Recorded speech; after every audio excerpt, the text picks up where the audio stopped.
हर हर महादेव भक्तों, आज हम सुनाने जा रहे हैं प्रदोष व्रत की कथा। प्रदोष व्रत की कथा पूरी सुननी चाहिए, जिसको सुनने से आपके जीवन सुखमय बीतता है। और बीच में कथा नहीं छोड़नी चाहिए, नहीं तो भगवान रुष्ट हो जाएंगे। इसलिए पूरी कथा का स्मरण करते हुए मेरे वीडियो में बने रहिए। तो कथा इस प्रकार है। प्रदोष व्रत की प्राचीन समय की बात है। एक नगर में एक अत्यंत निर्धन ब्राह्मणी अपने 2 पुत्र के साथ रहती थी।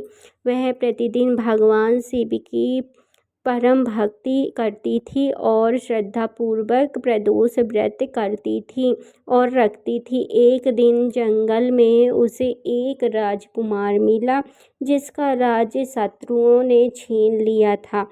दयालु ब्राह्मणी ने उसे अपने घर ले आई। अपने पुत्र के समान ही उसका लालन पालन और पोषण करने लगी। समय बीतते गया। तीनों भगवान शिव की कृपा से और आराधना से प्रदोष व्रत पूरी श्रद्धा से करने लगे। उनकी भक्ति से प्रसन्न होकर भगवान शिव माता पार्वती सहित उन्हें दर्शन दिए और आशीर्वाद दिया कि राजकुमार का उनका खोया हुआ राज पुनः प्राप्त होगा। कुछ समय बाद राजकुमार से भेंट एक राजकुमारी से हुई। दोनों एक दूसरे को पसंद करने लगे। जब राजकुमारी के पिता को भगवान शिव की आज्ञा का पता चला तो उन्होंने अपनी पुत्री का विवाह राजकुमार से कर दिया। विवाह के बाद राजकुमार ने अपनी सेना एकत्र की और शत्रुओं पर विजय प्राप्त करके अपना राज्य वापस हासिल कर लिया। राजकुमार ने उस ब्राह्मणी और उसके पुत्र का जीवन भर सम्मान किया और उन्हें अपने महल में आदरपूर्वक स्थान दिया। ब्राह्मणी के पुत्र को भी उच्च पद प्राप्त हुआ।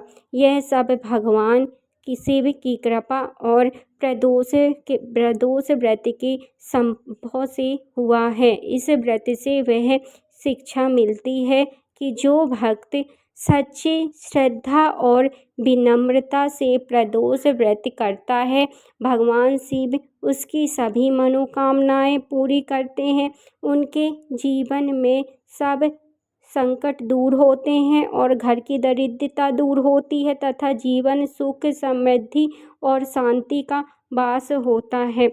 जैसे तरह से राजा ने और यह ब्राह्मणी की कहानी से हमें यह शिक्षा मिलती है कि हमें सदैव भगवान का स्मरण करना चाहिए और सच्चे हृदय से भगवान की पूजा करनी चाहिए। भगवान का यह भक्ति में से भगवान को सुख शांति और वैभव देने वाला है। जो भक्त सच्चे हृदय से यह व्रत सुनता है, दूसरों को सुनाता है और अच्छी भावना रखता है। प्रदोष व्रत में भगवान यह नियम है कि भगवान के पहले स्नान करके सूर्य भगवान को जल देने के बाद शिव मंदिर अगर हो तो साफ करके शिव भगवान की भी मूर्ति को अच्छे साफ करके और उसमें पंचामृत डालकर शिव पूजा करनी चाहिए। और भगवान से हमेशा सच्चे चावल हो तो चावल भी चढ़ा देने चाहिए। जो जो सामग्री हो आपके पास श्रद्धानुसार वह सामग्री चढ़ा देनी चाहिए। भगवान इससे बहुत प्रसन्न होते हैं, धन्य पुत्र वैभव देते हैं। अगर ऐसा करते हैं आप तो आपके जीवन में हमेशा खुशहाली होती है। और मन से श्रद्धे मन से आपको व्रत करना चाहिए तो इसका फल मिलता है। ये नहीं कि इसकी चुगली उसकी चुगली करने से व्रत का फल नहीं मिलता है। और फिर यह मंत्र का जाप करना चाहिए।